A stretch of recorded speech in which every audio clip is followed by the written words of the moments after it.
Alright, today we're conducting a training video for the Kmart There's a sun on the hunting and fishing shelf that says 10% replacement.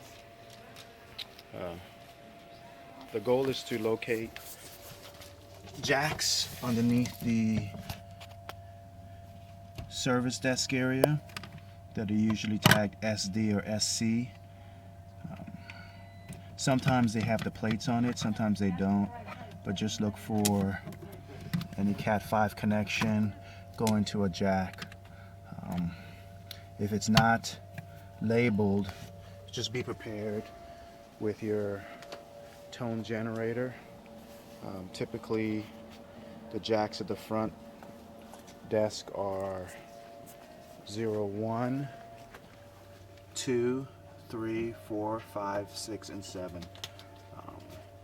They usually have about 6 or 7 different positions, so I usually just look underneath the cash wrap. In this situation, we're very fortunate where the actual machine is close to the jack. The customer usually provides patch cord.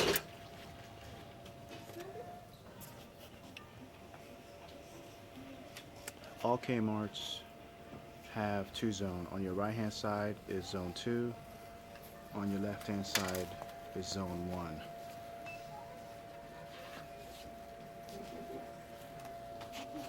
You usually want to get a ladder from one of the managers on duty. In this situation, the manager was able to get me a ladder, which got me into the left hand side of the store.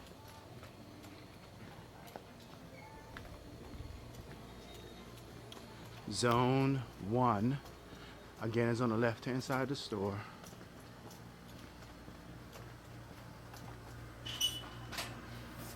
I made sure I went to the actual patch panel and I matched up my jack labeled SD03, as you can see in this.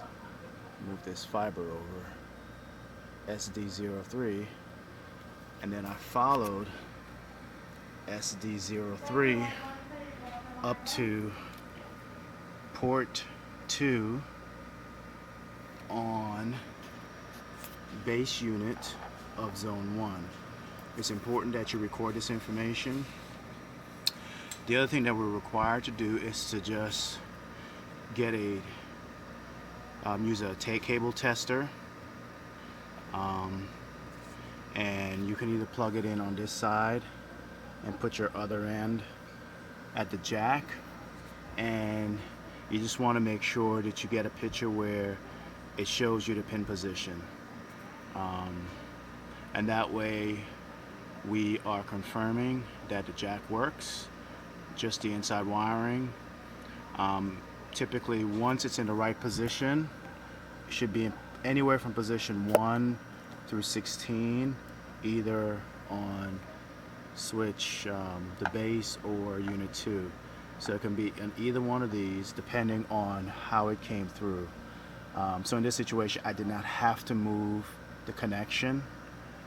There are some stores where if you go from the patch panel to, like, for example 23, you would have to disconnect it from port 23 and find an available port anywhere between 1 and 16.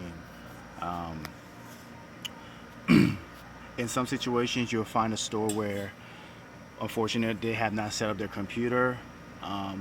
If they have not set up their computer, you're still required to make sure you identify the correct jack. Do your regular testing with your LAN tester, making sure you have a good position. And then finally use your laptop. Plug your laptop into the jack. You should get a DHCP address starting with a 10 dot whatever.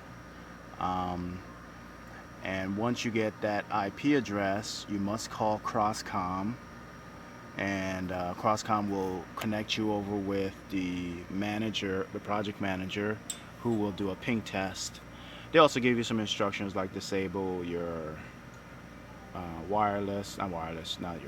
your firewall and your antivirus so that they can ping you correctly.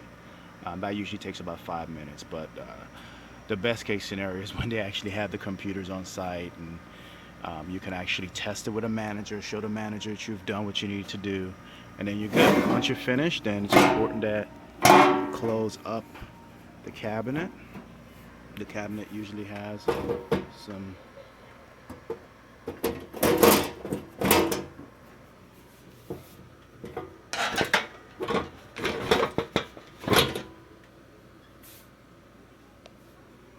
see how the nuts are on the side.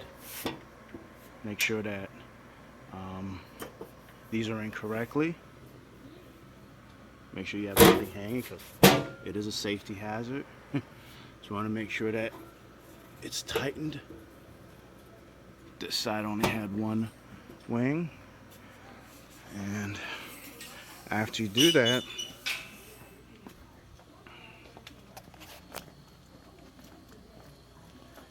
that should be it. The job usually takes about an hour, hour and a half.